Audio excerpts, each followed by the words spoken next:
السلام عليكم ورحمة الله وبركاته. معكم أحمد. إيه.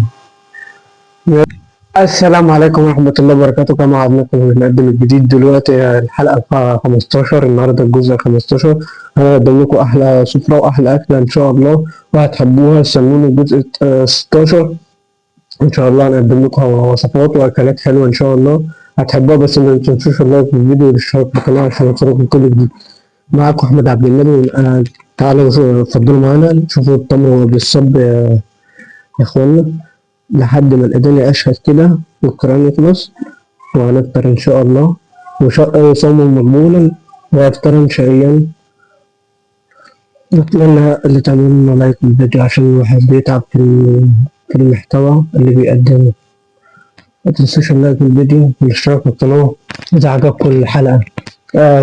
فرخة مشوية في الفرن ومقلية، يعني متحمرة في الفرن، ومخلل وسلطة وفلفل مقلي وبطاطس في الفرن بردك.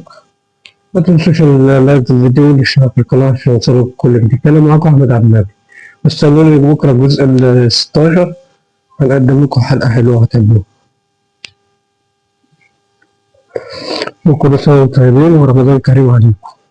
سلام. فكرة زي ما انتم شايفين بعد الفطار، يعني الفطار والحل بعد الأكل. متنسوش اللايك الفيديو والاشتراك في القناة عشان يوصلوا كل جديد وحصري. واستنونا بكرة 16 قصدي.